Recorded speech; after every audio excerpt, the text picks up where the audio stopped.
En attendant que les derniers se connectent, est-ce que vous m'entendez et vous me voyez? Merci de taper son et image OK et KO si c'est pas bon. Bienvenue à tous. Alors juste pour vous présenter rapidement, est-ce que vous pourriez me dire dans l'onglet sondage si certains d'entre vous ont un travail en lien avec l'innovation? Si vous êtes plutôt dans une petite entreprise ou dans une grande entreprise?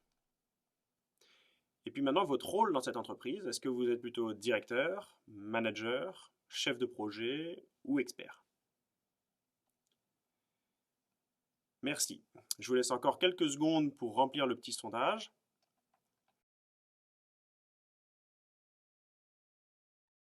Et dès que vous êtes prêts, on va pouvoir rentrer dans le vif du sujet. Alors pour ce faire, on va avoir une première question très simple. Avez-vous déjà eu l'impression qu'un projet d'innovation sur lequel vous avez travaillé n'a pas eu l'impact attendu ou a été arrêté alors qu'il avait un potentiel important? Pour vous donner un peu de contexte, aujourd'hui, 80% des dirigeants pensent que l'avenir de leur entreprise passe par l'innovation de rupture. Et pourtant, seulement 6% d'entre eux se disent satisfaits par leurs résultats d'innovation. Et alors, c'est ce décalage qu'on va essayer de résoudre dans ce webinaire. Bonjour à tous, je m'appelle Fred Arnoux et je suis ravi de vous accueillir dans ce webinaire qui va présenter des mécanismes très simples pour maximiser la réussite de vos projets d'innovation en les replaçant au cœur de la stratégie. Alors déjà, je vous remercie beaucoup pour votre temps. Comme je sais que vous avez des journées bien remplies, je m'engage à vous délivrer le maximum d'informations possible pendant ce webinaire et que vous tiriez la plus grande valeur possible du temps que vous avez libéré pour cette session. Si de votre côté, je peux vous faire 3 recommandations, ce seraient les suivantes. De couper dès maintenant votre téléphone, de fermer votre boîte mail afin de rester bien concentré sur ce qu'on va échanger avec vous, prendre de quoi noter, comme ça vous pourrez garder une trace écrite des remarques, des tips que l'on va vous faire. Et la troisième chose, comme vous avez pu le voir, je vais vous poser des questions tout au long de la vidéo, car je pense que vous retiendrez bien mieux si vous êtes actif. Et avec mon équipe, on va lancer des sondages et on échangera avec vous dans le chat. Et si vous voulez discuter plus longtemps, on laissera un temps de questions-réponses à la fin du webinaire. Est-ce que ça vous va?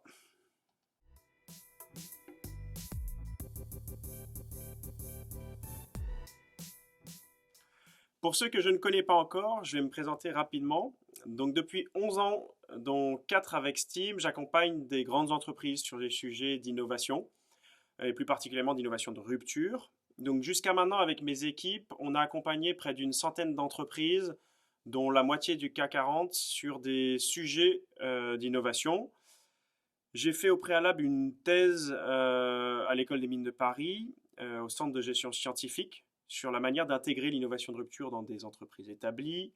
Et puis j'ai écrit 2 ouvrages sur ces sujets par la suite. Donc c'est des sujets que je connais bien, à la fois d'un point de vue théorique dans le monde académique et puis dans la pratique avec l'ensemble des sujets, des projets que j'ai pu travailler, notamment avec Steam. Et dans la première phase de ma carrière, j'ai accompagné des grands projets d'innovation. Donc on a connu beaucoup de succès, ce qui était très bien. Mais malheureusement, on a connu aussi beaucoup d'échecs. Et je me suis notamment rendu compte que de nombreux projets d'innovation n'aboutissaient pas pour des mauvaises raisons. Alors j'ai eu des grosses déceptions, faut le dire, des projets en lesquels je croyais beaucoup, sur lesquels j'avais investi énormément de temps, d'énergie, n'ont pas eu l'impact que j'espérais. Et pour plusieurs raisons, hein, soit parce qu'ils s'essoufflaient, soit parce qu'ils sont jamais passés à l'échelle. Mais le fait est que ils n'aboutissaient pas. Alors j'imagine que je ne suis pas le seul. Et d'ailleurs, vous pouvez me dire dans le chat ou dans le sondage si ça vous est déjà arrivé. Merci. Si c'est le cas, ce n'est pas grave, car on apprend toujours de ses échecs. Et de mon côté, j'ai appris 2 choses. La première chose que j'ai apprise, c'est que pour avoir un impact maximal sur un projet d'innovation, il faut qu'il réponde à un enjeu stratégique bien identifié de votre entreprise. La seconde chose que j'ai apprise, c'est que pour éviter les frustrations, il faut être clair sur le type et le niveau d'effort à mettre sur un projet d'innovation. Alors oui, ça a l'air très simple comme ça, mais dans la pratique, comment on fait? Alors, il faut commencer par identifier les ambitions données à l'innovation. Et deux, il faut appréhender son innovation gap, c'est-à-dire l'écart entre les projets traités et les projets qui correspondent effectivement à l'ambition donnée.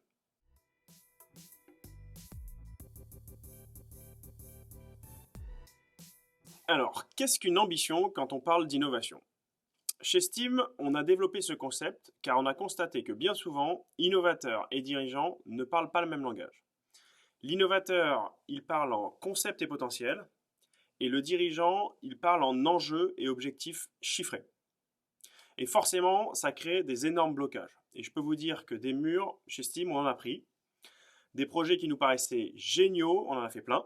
Et pourtant, on en a un certain nombre qui n'ont pas été acceptés par les dirigeants. Donc on a creusé ça un peu pour essayer de comprendre. Et là, on s'est rendu compte qu'il fallait parler un langage commun. Et ce langage commun, c'est justement ce qu'on appelle l'ambition d'innovation. Cela consiste précisément à définir un profil d'innovation qui réponde aux enjeux stratégiques identifiés par les directions. C'est clair? Donc, on va essayer de prendre un petit exemple juste pour illustrer tout ça. Donc, imaginez-vous dans un bateau à rame avec 100 autres rameurs qui naviguent vers un cap précis. Imaginez que vous soyez le seul, pour une raison donnée, à avoir vu un récif droit devant. Et ayant vu ce récif, vous décidez de ramer dans une direction complètement opposée aux autres pour essayer de l'éviter. Donc est-ce que vous croyez réellement que cette action va vous permettre de changer le cap du bateau? A priori non. Et est-ce que vous ne pensez pas qu'il pourrait être judicieux, par exemple, de faire autre chose comme alerter le capitaine? Eh bien, en innovation, c'est exactement pareil. Tant que le capitaine, c'est-à-dire les dirigeants, et les rameurs, c'est-à-dire les innovateurs, ne sont pas alignés, on va droit dans le récif. Et donc, peu importe les efforts colossaux déployés par les activités ou les fonctions innovation, tant que la direction n'a pas le bon cap en tête, l'entreprise n'avance pas. Donc, dans ce petit exemple, on est d'accord, c'est très simple, mais dans la vraie vie, aligner l'innovation de l'entreprise avec les enjeux stratégiques peut paraître totalement contre-intuitif. Qu'est-ce que vous en pensez?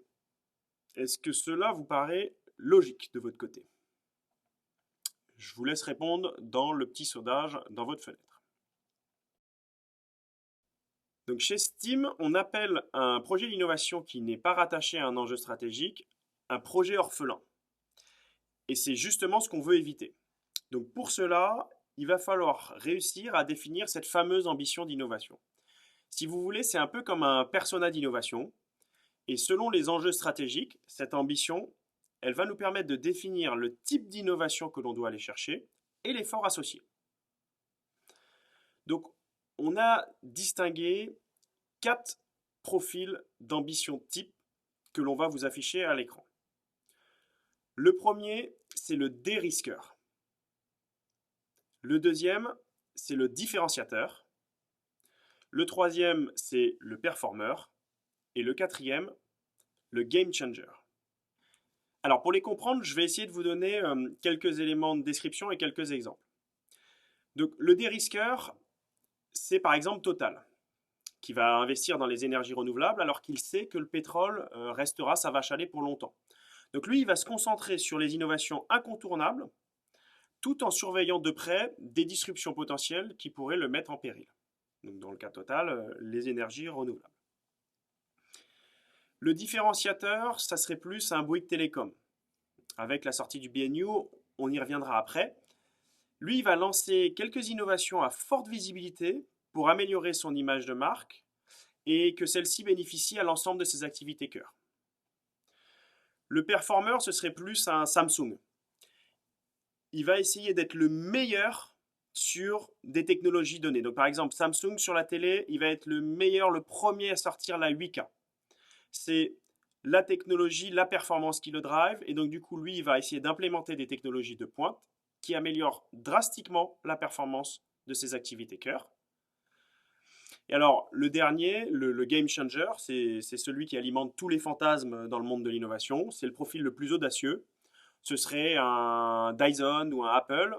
Et donc, lui, il va aller chercher à concevoir un modèle qui est radicalement nouveau et qui va transformer l'industrie en profondeur. Et il va même opérer la transformation de son écosystème. Donc, à chaud comme ça, combien d'entre vous, d'ores et déjà, arrivent à identifier l'ambition d'innovation de leur entreprise ou de leur business unit? Alors, si ce n'est pas le cas, je vous rassure, c'est totalement normal. Ça représente un travail de longue haleine. Mais si vous l'avez déjà, est-ce que vous pouvez nous dire dans le sondage laquelle elle est, s'il vous plaît? Donc dites-nous, quelle est l'ambition d'innovation que vous donneriez, vous, pour votre entité, votre entreprise ou votre business unit? Donc l'entité dans laquelle vous évoluez. Voilà, merci de répondre dans le sondage. Une fois que c'est fait, une fois que vous avez cette ambition, vous allez vous poser la question suivante. Est-ce que vous pensez que vos dirigeants auraient répondu la même ambition que vous? Essayez de nous dire si vos dirigeants auraient dit exactement la même ambition que ce que vous aviez au départ. Donc on va le voir. Identifier son ambition d'innovation, c'est un travail d'équipe. Et un travail important, ça prend beaucoup de temps, mais c'est primordial pour ne pas foncer droit dans le mur. Sans ça, vous allez continuer à proposer projet après projet sans jamais qu'aucun n'aboutisse. Alors, je vais vous donner un petit exercice. Donc ça, c'est un petit takeaway, c'est un petit exercice à faire à la maison après ce webinar. Je vais vous inciter à bien noter ces différentes ambitions et essayer de regarder avec vos dirigeants quelle est l'ambition commune sur laquelle vous arrivez à vous aligner. Donc, on a fait l'expérience dans un certain nombre d'entreprises et je vous assure que malheureusement, ce n'est pas évident. Alors, pour que tout ça vous paraisse un peu plus parlant, prenons deux exemples. Bouygues Telecom et Dyson. Donc, on se replace en 2010. Bouygues Telecom joue sur un marché très concurrentiel. Il y a des potentiels de marge très élevés, des acteurs très proches en termes d'offres, la perspective d'un nouvel entrant, Free. Et donc, il va falloir sortir du lot et se faire remarquer pour gagner du terrain. Donc, vous voyez un peu le topo. Dans ce cas-là, est-ce que vous arrivez à définir ou imaginer l'ambition d'innovation qu'aurait pu être celle de Bouygues Telecom à l'époque? Donc ici, évidemment, ce serait un différenciateur. Pour gagner des parts de marché, cette entreprise, elle va avoir tout intérêt à miser sur l'efficacité et la rapidité de l'activation pour être perçue comme pionnière sur ces sujets d'innovation. Donc c'est ce qu'elle a fait. En 2011, Bouygues lance la marque BNU, vous vous rappelez?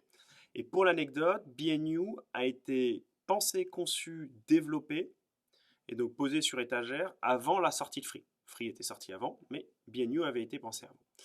Donc BNU, pour résumer, c'était une offre beaucoup moins chère. Le forfait, il pouvait être vendu sans le téléphone et le service client, il était complètement repensé pour s'adapter à une population beaucoup plus jeune.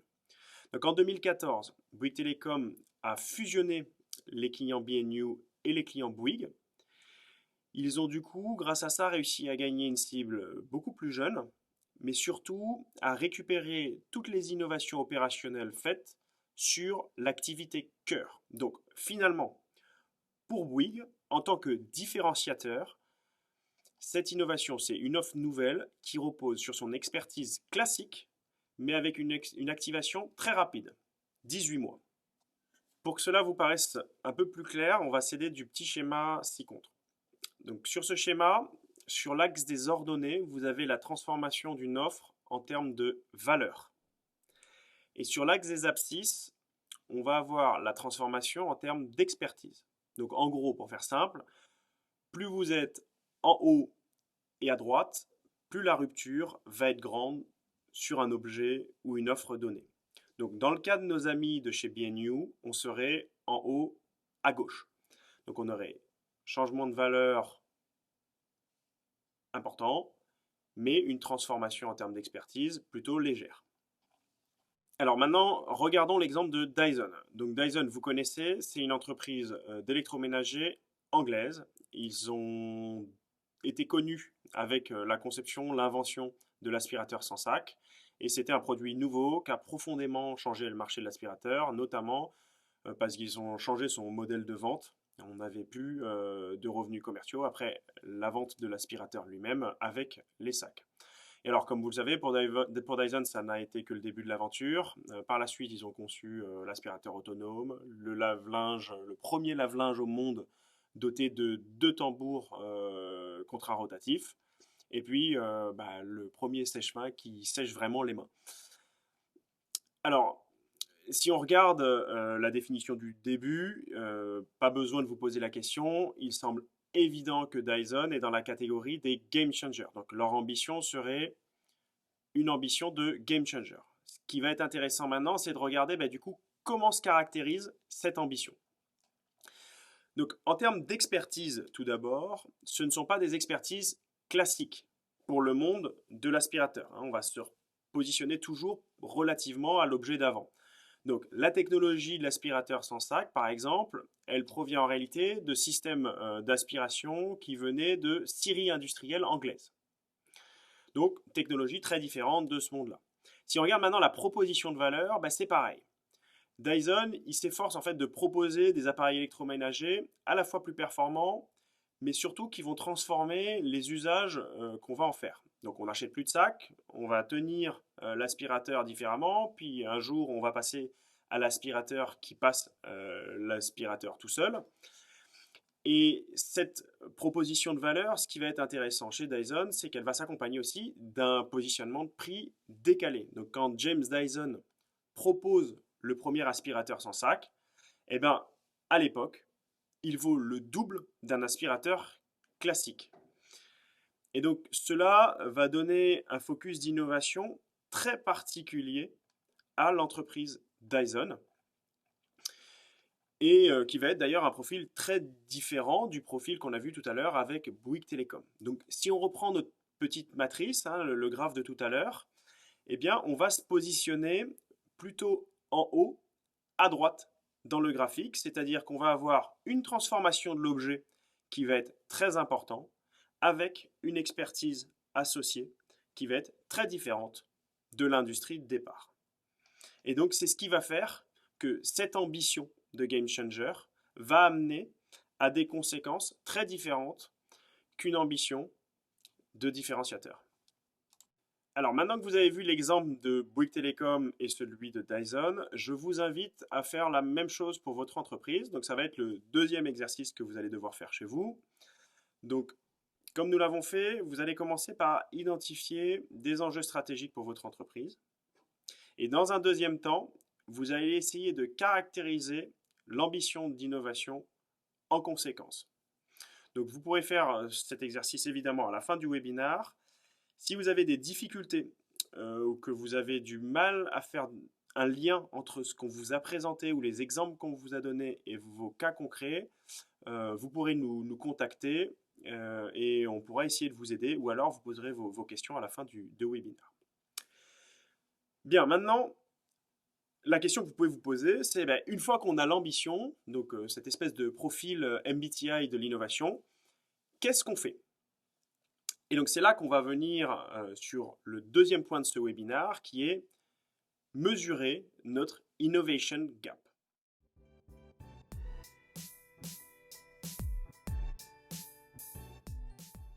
Donc là, on va rentrer dans la deuxième partie de ce webinaire. C'est le moment où on va rentrer dans des choses plus concrètes et regarder comment on va justement mettre en action la première partie du webinaire, les premiers éléments que je vous ai donnés. Donc, restez concentrés. Donc, l'innovation gap, c'est très simple. On prend notre ambition d'innovation et notre portefeuille de projets. Donc, notre ambition d'innovation, elle va nous dire quel type de projet on devrait avoir. Et notre portefeuille de projet, il nous dit ce qu'on a déjà dans la boutique. Et ce qu'on va faire, c'est on va comparer les deux. Donc, il est probable, du coup, qu'il y ait un écart entre ce que l'on veut, l'ambition, et ce que l'on a, nos idées, nos projets. Et c'est ça, l'innovation gap. Donc, ce sont en gros les projets qui devraient exister pour respecter notre ambition d'innovation et qui sont pourtant absents. Donc, cette innovation gap montre aussi les projets qui sont en trop. Ces projets qui ne répondent pas à notre ambition d'innovation et qui par conséquent risquent de devenir ce dont je vous ai parlé tout à l'heure, qui sont des projets orphelins. Donc pour vous aider pour éclaircir un petit peu tout ça, je vais vous proposer un petit exercice à la maison. Vous allez prendre votre portefeuille d'idées ou de projets. Quand je dis portefeuille, c'est toutes les idées, ou quand je dis projet, ce sont tous les projets que vous avez autour d'un sujet donné. Et on va essayer de les placer dans le graphe, la matrice que je vous ai donnée tout à l'heure.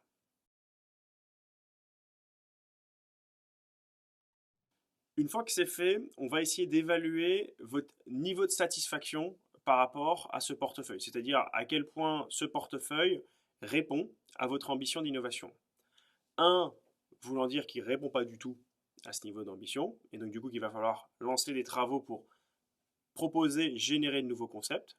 5, voulant dire que vous êtes très serein et que c'est suffisant pour adresser cette ambition.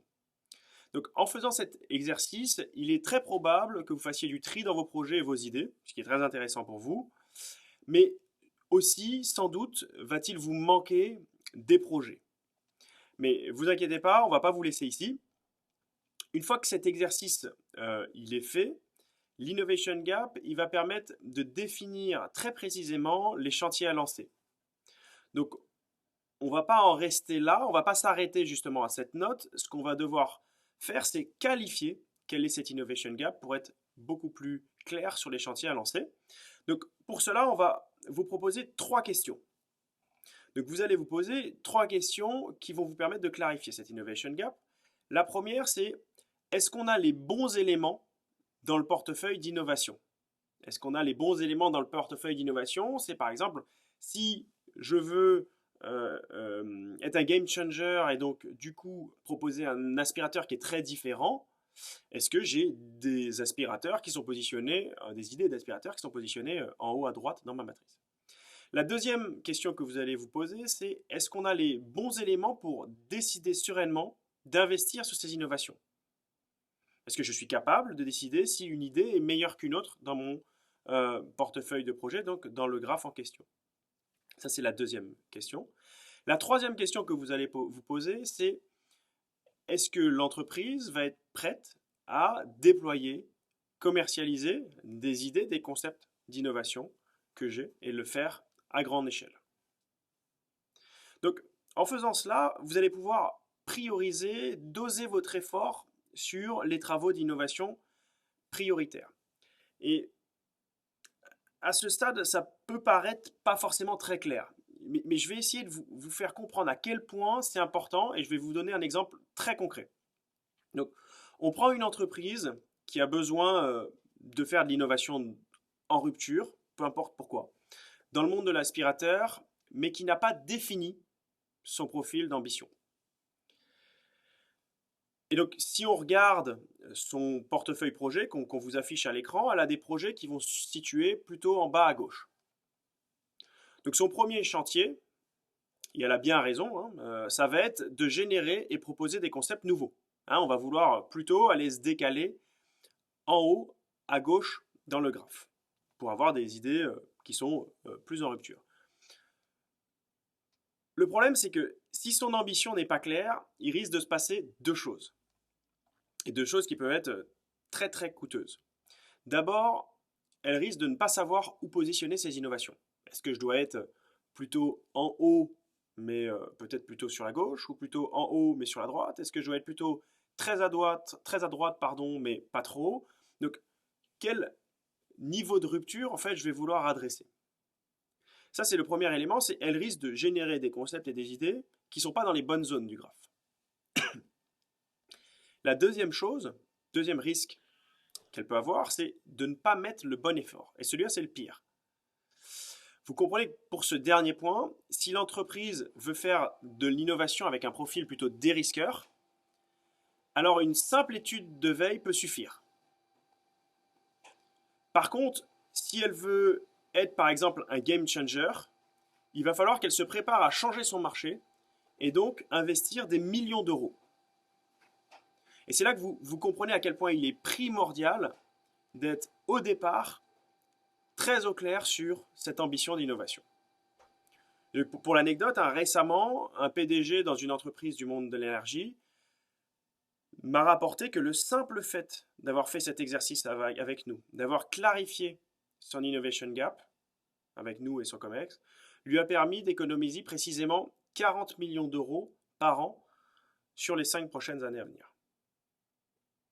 Donc là, nous arrivons à la fin de notre webinaire, mais pour résumer, nous avons vu ensemble comment définir votre ambition d'innovation à partir de vos enjeux stratégiques, puis à partir d'un état des lieux de votre situation et de vos enjeux, nous avons proposé votre Innovation Gap, qui est l'écart entre votre portefeuille cible et actuel.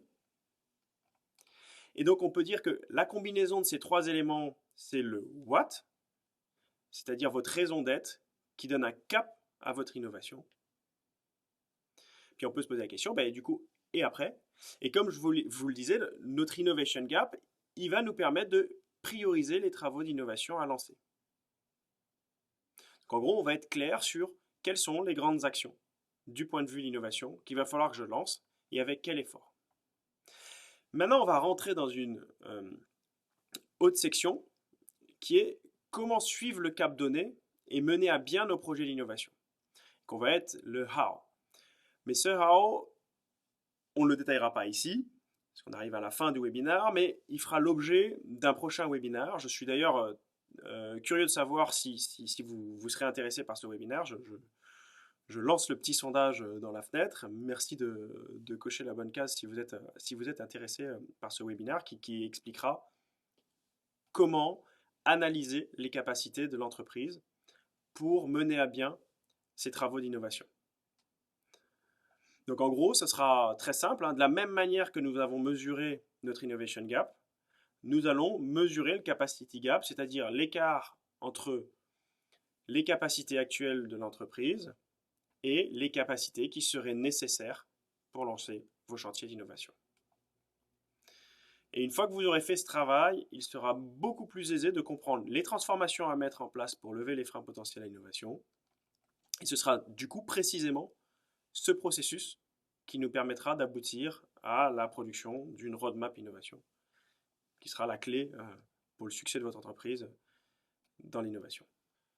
Mais revenons au sujet de ce webinaire. Donc, tout au long de mon speech, je vous ai donné plusieurs exercices à faire. Donc, en suivant les exercices, pour résumer, vous serez exactement à cet endroit sur la slide, c'est-à-dire que vous aurez défini votre Innovation Gap. D'accord ? Maintenant, pour aller plus loin, comme je vous le disais tout à l'heure, il est essentiel d'établir ce gap avec le top management de l'entreprise. Mais alors, je sais bien, c'est loin d'être simple, car ils sont peu disponibles, vous n'avez pas des réunions tous les matins avec le top management d'une entreprise, surtout si c'est une grande entreprise. Et 2, quand on est devant eux, on n'a pas envie de paraître idiot, on n'a pas envie de leur faire perdre leur temps. Donc c'est pour ça qu'avant de passer aux questions, je vais vous parler en 5 minutes à peine d'un programme qu'on a développé chez Steam pour les entreprises. Donc il s'appelle le Trigger Innovation Program. C'est un programme qui vise à aligner le top management et les équipes opérationnelles en moins d'1 mois, ce qui est un record. Donc on y fait 3 choses. On clarifie les enjeux et l'ambition de votre top management vis-à-vis de l'innovation. On mesure cette innovation gap. Et ensuite, on évalue les capacités de l'entreprise à mettre en œuvre ces chantiers, qui est le Capacity Gap dont je vous parlerai dans un prochain webinaire. Donc ce programme, il vous fait gagner à peu près 1 an en 1 mois, et je pèse mes mots. En gros, ici, les éléments que je vous ai présentés dans le webinaire, ils ne pourront être appliqués que si la direction est embarquée avec vous. C'est vraiment primordial qu'elle soit embarquée avec vous. Donc, comme je vous l'ai dit, je sais que ce n'est pas évident et que ce n'est pas évident en plus à faire du premier coup. Et donc, du coup, ce programme, on a essayé de le créer pour faire en sorte que vous maximisiez votre temps dans cette clarification de votre Innovation Gap et votre Capacity Gap. Donc, il a été créé à l'origine pour des directions générales de grands groupes internationaux. Et grâce à ce programme, certains PDG de grandes entreprises, dont un PDG d'ailleurs d'une des plus grandes banques françaises, a pu réussir à aligner son COMEX, qui est un COMEX de 60 personnes, sur leur ambition d'innovation en quelques semaines. Et c'était pour lui une première. Donc aujourd'hui, ce programme il a été utilisé par des COMEX dans le monde de la défense, dans l'industrie du luxe, dans l'industrie de l'énergie. Et deux des PDG avec lesquels on a travaillé récemment m'ont même rapporté en off que ça avait été un des programmes les plus transformants qu'ils aient fait avec leur COMEX ces dernières années. Donc, ce qui était très flatteur pour nous. On en était très fiers, hein. Je vous ai dit, c'est un programme qui a fait gagner plusieurs dizaines de millions d'euros à une entreprise dans le monde de l'énergie. En fait, c'est un programme sur lequel on a passé beaucoup de temps. Donc, on a créé une équipe commando chez Steam avec 3 ingénieurs qui ont travaillé avec le laboratoire, le CGS, le laboratoire de l'école des mines qui est spécialisée sur le management de l'innovation. On y a passé des centaines d'heures. On a beaucoup investi, ça nous a beaucoup coûté. On a pris un vrai risque. On a, pendant cette période-là, divisé par 3 notre chiffre d'affaires. On en a fait des nuits blanches même, mais je vous avoue que ça valait le coup. Alors évidemment, c'est un programme que l'on vend à des prix conséquents, à plusieurs dizaines de milliers d'euros, mais comme je vous l'ai dit plusieurs fois, l'idée est de vous en faire économiser beaucoup plus, en vous aidant à prioriser, à éliminer les projets sur lesquels il ne faudrait pas travailler et à vous concentrer sur les projets à plus fort potentiel. Donc, avant de vous lancer, et pour comprendre le potentiel que ce programme peut avoir dans votre cas, on vous propose un call de diagnostic. Donc habituellement, ces calls de diagnostic, ils sont effectués en mission et donc ils sont payants. Mais là, ce qu'on vous propose, c'est de le faire gratuitement par téléphone. Et comme notre temps est compté, nous n'aurons à peu près que 20 places disponibles. Donc c'est très simple. Pour ce webinaire, les 20 premiers inscrits auront l'occasion d'échanger avec l'un de nos experts et de connaître en moins de 45 minutes la manière dont vous pourrez préparer vos équipes et votre entreprise à passer à la vitesse supérieure. Donc on vous met le lien affiché à l'écran. Vous pouvez cliquer sur ce lien si vous souhaitez vous inscrire rapidement. Et comme nous parlerons de stratégie durant ce call, il pourrait être très utile d'avoir justement très tôt impliqué les équipes dirigeantes. Donc si vous arrivez à avoir les équipes dirigeantes, à les faire venir à ce call, vous aiderez à maximiser les chances que l'on puisse voir le potentiel de ce programme pour vous. Donc merci aussi de l'indiquer effectivement dans le formulaire d'inscription que vous avez à la suite du clic sur le lien. Si vous pensez que ça va être difficile de les convaincre, donc de convaincre vos dirigeants à venir à ce petit diagnostic par téléphone, vous pouvez aussi nous l'indiquer ou nous envoyer un mail. On pourra vous envoyer quelques tips ou échanger très rapidement avec vous pour vous dire les quelques éléments qui peuvent leur donner, les motiver pour qu'ils puissent venir à ce call. Donc voilà pour les éléments que je voulais vous partager pour ce programme.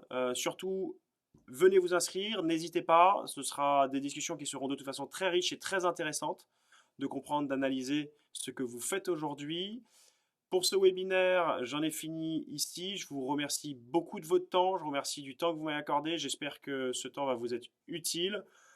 Maintenant, ce que je vous propose, c'est que l'on réponde à des questions que vous avez en utilisant notre petit outil de chat que vous avez dans la fenêtre. Merci beaucoup et à bientôt.